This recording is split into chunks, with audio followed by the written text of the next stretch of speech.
Some cars are bought with logic. Others are bought with emotion. And then there's the MGZS, a car that quietly walks into the room, doesn't scream for attention, but somehow makes everyone turn their head anyway. And the real question is it actually worth the hype? Or is it just another crossover riding a trend? Let's talk about it. The MGZS is one of those compact SUVs that people didn't expect to explode in popularity, but it did. And fast. Why? Because it sits right at that sweet spot. It looks bigger than it is. It feels more premium than its price suggests. And it offers features that make competitors nervous. In markets where value matters, especially places like Pakistan, the ZS became a serious conversation starter. Not because it's the fastest. Not because it's the most powerful. But because it feels like more car than you paid for. And that's dangerous in this segment. Now let's talk design, because this is where the ZS makes its first real statement. From the front, it has presence. That wide grille, the sharp headlights, the slightly aggressive stance. It doesn't look like a budget SUV. It looks mature. There's confidence in the way it stands. From the side, the proportions are clean. Not overstyled. Not trying too hard. Just balanced. The roofline flows nicely. The wheels fill the arches well. It feels planted. And from the back, simple, clean, modern. It doesn't scream luxury. But it doesn't look cheap either. And that's a huge win. Step inside, and this is where people usually raise their eyebrows. Because the cabin feels surprisingly well put together. The dashboard layout is simple and driver-focused. The infotainment screen sits nicely. The steering wheel has a solid feel. The materials, especially in higher trims, give off a subtle premium vibe. You sit slightly high, like you should in an SUV. Visibility is good. The seats are comfortable enough for daily driving and even long trips. It's not a German luxury interior. But it doesn't pretend to be. It just feels complete. And sometimes, that's more impressive. Now let's talk about how it drives, because this is where opinions split. Under the hood, depending on the market, you'll find either a naturally aspirated engine or in some versions, an EV setup. But focusing on the petrol version most people buy, it's not a powerhouse. And that's okay. The ZS isn't built to race. It's built to cruise. In the city, it feels smooth. Light steering makes tight streets easy. Parking isn't stressful. Traffic doesn't feel like a workout. Press the throttle hard, and yes, it won't pin you to your seat. But it moves confidently enough for daily life.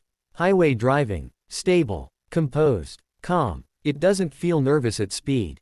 It tracks straight, and that slightly higher ride height gives you a commanding view of the road.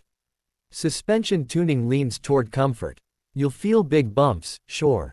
But overall, it absorbs road imperfections reasonably well for its class. It's not sporty. It's not thrilling. But it's relaxed. And sometimes relaxed is exactly what you want after a long day. Now let's be honest. No car is perfect. So here are the real pros and cons. First, the strengths. Number 1. Value for money. You get a lot of features for what you're paying. Big screen. Modern styling. Safety tech depending on the trim. It feels generous. Number 2. Design maturity. It doesn't look awkward. It doesn't look confused. It looks like a properly designed SUV, not a hatchback on stilts. Number 3. Comfort and practicality. Boot space is decent. Rear seats are usable. It works as a family car without drama. Now the weaknesses. First, engine performance. If you're someone who loves quick acceleration, sharp throttle response, and sporty vibes, this might feel underwhelming. Second, brand perception. MG is still rebuilding its image in some markets. Some people hesitate because it's not Toyota or Honda. That hesitation exists. Third, resale value in certain regions. It can vary. Depending on where you live, resale might not match the strongest Japanese competitors. And those are real considerations. So who should actually buy the MGZS? This is important. If you're a young professional buying your first SUV, this makes sense. If you're a small family looking for space without stretching your budget too much, this makes sense. If you care about design and features more than 0 to 100 times, this makes sense. If you want something that looks modern in your driveway, without costing you luxury money, this makes sense.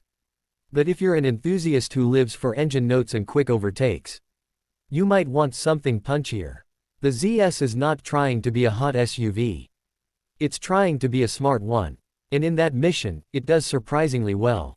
There's something interesting about cars like this. They don't dominate headlines. They don't break records. But they quietly win over buyers one test drive at a time.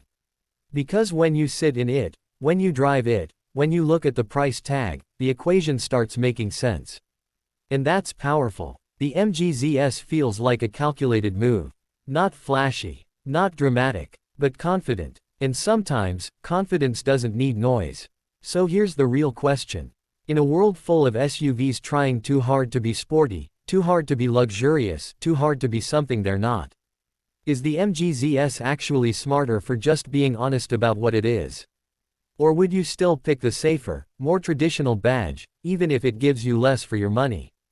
Tell me honestly, if this was your budget, would you choose the MG ZS? Or would you play it safe?